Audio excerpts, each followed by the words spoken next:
Hello दोस्तों, आज हम देखने वाले फंडामेंटल ऑफ प्लांट पैथोलॉजी। ये जो टॉपिक है ये बीएससी एग्रीकल्चर के सेकेंड सेमेस्टर का फर्स्ट टॉपिक है। इसका मतलब इंट्रोडक्शन है। अब देखते हैं प्लांट पैथोलॉजी। प्लांट पैथोलॉजी की परिभाषा देखते हैं। प्लांट पैथोलॉजी और phytopathology is the branch of agriculture, botanical or biological science, which deal with the study of the cause, etiology, result, losses, and control measure of the plant disease। पादप रोग विज्ञान कृषि विज्ञान, वनस्पति व जीव विज्ञान की शाखा है जो पादप रोगों के कारकों, उनके हानि तथा नियंत्रण उपाय का अध्ययन किया जाता है। नियंत्रण उपायों का अध्ययन किया जाता है। जो पादप रोग विज्ञान है, जो प्लांट पैथोलॉजी है, कृषि विज्ञान की, वनस्पति व जीव विज्ञान की शाखा है जो पादप रोगों के कारणों और उनसे होने वाली हानि, उनके नियंत्रण का उपाय का अध्ययन किया जाता है। अब देखते हैं प्लांट पैथोलॉजी। यह 3 ग्रीक वर्ड से बना है। ये जो प्लांट पैथोलॉजी है वो 3 ग्रीक वर्ड से मिलकर के बना है। 3 ग्रीक शब्द से लिया गया है। पहला फाइटो मतलब पौधा, फाइटोन। ये जो है ये दिखाई दे रहा है फाइटो, ये फाइटोन से लिया गया है जिसका मतलब होता है पौधा। अब ये पैथो, ये पैथो जो है पैथस से लिया गया है। इसका मतलब होता है पीड़ा या रोग। जो लॉजी है वो लोगस से लिया गया है जिसका मतलब होता है अध्ययन या ज्ञान। Objective of plant pathology. Plant pathology के ऑब्जेक्टिव देखते हैं, क्या उद्देश्य है। ये पादप रोग विज्ञान के 4 मुख्य उद्देश्य हैं। जो पादप रोग विज्ञान है उसके 4 मुख्य उद्देश्य होता है। अब देखते हैं रोग उत्पन्न करने वाले जीवित, अजैविक एवं पर्यावरणिक कारक का अध्ययन करना, जो ईटियोलॉजी में अध्ययन किया जाता है। अब दूसरा देखते हैं रोग जनकों द्वारा रोग के विकास, क्रिया, वृद्धि का अध्ययन करना, पैथोजेनेसिस कहलाता है। पौधों और रोग जनकों के मध्य हुई अंतःक्रियाओं का पर्यावरणीय परिस्थिति के संबंध में अध्ययन करना, यह तीसरा इसका उद्देश्य है। चौथा उद्देश्य है जो रोग के प्रवर्धन के लिए उक्तिपूर्ण विधियों को विकसित करके पौधों में उनसे द्वारा होने वाली हानियों को कम करना। जो रोग हो रहा है उसके उपलक्ष्य में उस विधि है रोग रोकने का, उसे विकसित करें और उनसे जो होने वाली हानि है उसे कम करना ही चौथा इसका उद्देश्य है। अब देखते हैं प्लांट एंड डिजीज। पौधे और रोग। पृथ्वी के अधिकांश जीवित वातावरण में वृक्ष, घास, फूल आदि के रूप में बनते हैं। प्रत्यक्ष या परोक्ष रूप से पौधे भी उन सभी खाद्य पदार्थों का निर्माण करते हैं जिन पर मनुष्य और सभी जानवर निर्भर हैं। यहाँ तक कि मांस, दूध और अंडे जो हम अन्य मांसाहारी खाते हैं वे जानवर से आते हैं जो स्वयं अपने भोजन के लिए पौधों पर निर्भर होते हैं। पौधे एकमात्र उच्च जीव है जो सूर्य के प्रकाश की ऊर्जा, कार्बोहाइड्रेट, प्रोटीन और वसा में संग्रहित प्रयोग करके योग्य रासायनिक ऊर्जा में परिवर्तन कर सकते हैं। मनुष्य सहित सभी जानवर जीवित रहने के लिए इन पौधों और पदार्थों पर निर्भर रहते हैं। पादप रोग और खाद्य उत्पादन की तीव्रता सख्त अवरोध माना जाता है। इसके इतना जो लिखा गया इसका मतलब ये हुआ कि जो कोई भी पौधा हुआ, जो जीव हुआ, जीव जंतु, मनुष्य, ये सब मतलब पौधों पर ही आश्रित है। ये वो जो पौधों का नुकसान करते हैं उसी को डिजीज मतलब माना जाता है। जैसे जंतु, पौधा है, ये सब जंतु, मनुष्य, ये सब पौधों पे आश्रित हैं जो ये सब नुकसान करते हैं पौधों को। चलिए आगे बढ़ते हैं। डिफिनीशन ऑफ डिजीज की परिभाषा। रोग एक कुक्रियात्मक या हानिकारक प्रक्रिया है जो निरंतर उत्तेजना के कारण होती है, जिसके परिणाम स्वरूप कुछ पीड़ा उत्पन्न करने वाले लक्षण उत्पन्न होते हैं। ये कह रहा है कि जैसे कि रोग एक कुक्रियात्मक हानिकारक प्रक्रिया है जो नियंत्रण उत्तेजना के कारण उत्पन्न होती है। इसका मतलब ये हुआ कि ये जिसके परिणाम स्वरूप कुछ पीड़ा उत्पन्न करने वाले लक्षण उत्पन्न होता है। जो डिजीज होता है वो जिसमें होस्ट प्लांट में वो पीड़ा उत्पन्न करता है।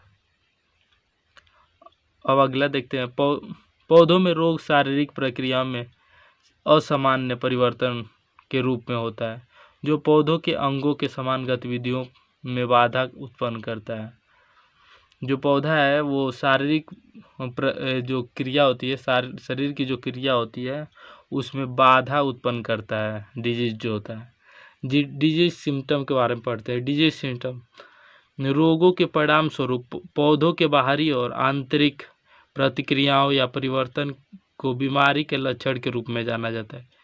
जो रोग होता है पौधों के बाहरी और आंतरिक प्रतिक्रिया में परिवर्तन होता है उसे बीमारी के लक्षण के रूप में जाना जाता है। जो पौधा नॉर्मल जो पौधा होता है उसमें जो बाहर से या आंतरिक परिवर्तन दिखाई देता है, कुछ परिवर्तन दिखाई देगा, नॉर्मल नहीं दिखाई देगा, उसी को हम बोलते हैं, यही होता है डिजीज सिम्टम। चलिए आगे बढ़ते हैं। पादप रोग और पादप रोग के विज्ञान का महत्व। मनुष्य जाति के इतिहास में पौधों का रोग अनेक महत्वपूर्ण घटनाओं से जुड़ी है। इनसे कुछ घटनाओं का उल्लेख नीचे किया गया है। जो मनुष्य जाति के इतिहास में हम जो इतिहास पढ़ते हैं उसमें पादप रोग की अनेक घटनाएं हैं। चलिए कुछ घटनाओं को पढ़ते हैं हम। आलू की पछेती, अंगमारी, आयरिश अकाल। जो ये आलू की पछेती अंगमारी है वो एक प्रकार का रोग है जो आयरिश अकाल आयरलैंड में ये हुआ था। इसका नाम इसलिए आयरिश अकाल रखा गया। आलू की पछेती अंगमारी का कारण फाइटोफ्लोरा इन्फेस्टेंस था जो 1845 में आलू की फसल को नष्ट करके आयरिश अकाल का कारण बना। 1845 में इस बीमारी ने आयरलैंड में आलू की फसल को नष्ट कर दिया, जहां से गांवों की आलू की आबादी मुख्य आहार था। आयरलैंड का जो मुख्य आहार था वो आलू था। ये एक बीमारी आया पछेती अंगमारी, जो बीमारी आया वो आयरलैंड के सब आलू को नष्ट कर दिया। और यह बताया गया कि 1845 में आयरलैंड की जनसंख्या 8 मिलियन थी जो अकाल के बाद घटकर 4 मिलियन हो गए। सैकड़ों हजार भूखमरी बीमारियों से मर गए।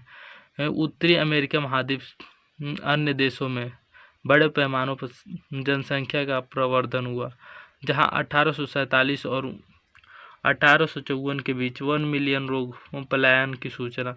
पछेती अंगमारी ने न केवल पादप रोग विज्ञान को सुर्खियों पर लाया, इससे प्रभावित देश में कई सामाजिक और राजनीतिक परिवर्तन लाया।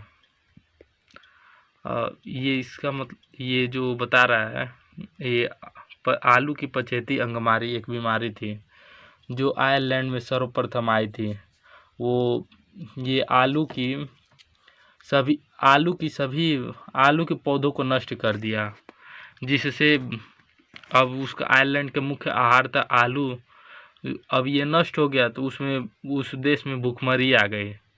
जो भूखमरी आई उसमें उस समय जनसंख्या थी उसका उस देश की 8 मिलियन थी।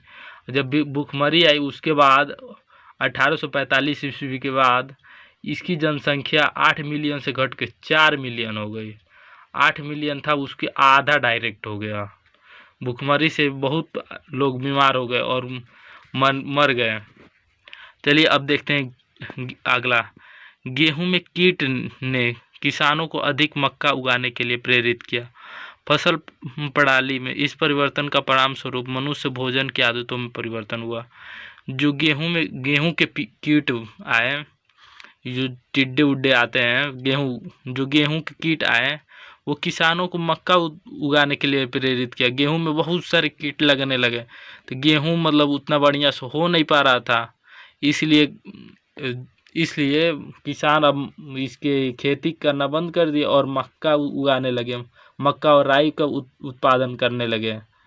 इस ये जो प्रणाली में परिवर्तन लाया उसके कारण मनुष्य के भोजन में भी परिवर्तन आया। जो मनुष्य गेहूं की रोटी खाता था वहाँ अब मक्के की रोटी खाने लगा। अब चलिए आगे देखते हैं।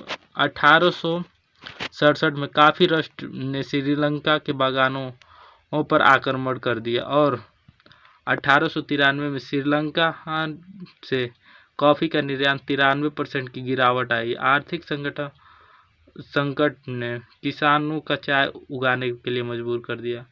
जो 1867 में काफ़ी रस्ट एक बीमारी है, कॉफ़ी रस्ट जो काफ़ी में लगता है, वो श्रीलंका में आया था। तो काफ़ी के फसल को नष्ट कर दिया, जिससे वहाँ किसान आर्थिक स्थिति संकट में पड़ गई। जो काफ़ी का निर्यात होता था वो 93% डायरेक्ट गिर गया, बहुत ज़्यादा 93% बहुत ज़्यादा गिरावट हुआ, जिसके कारण अब किसान कॉफ़ी को उगाना बंद कर दिया और चाय की खेती करने के लिए मजबूर हो गए। अगर चैनल को लाइक और सब्सक्राइब नहीं किया हो तो सब्सक्राइब और लाइक कर लीजिएगा।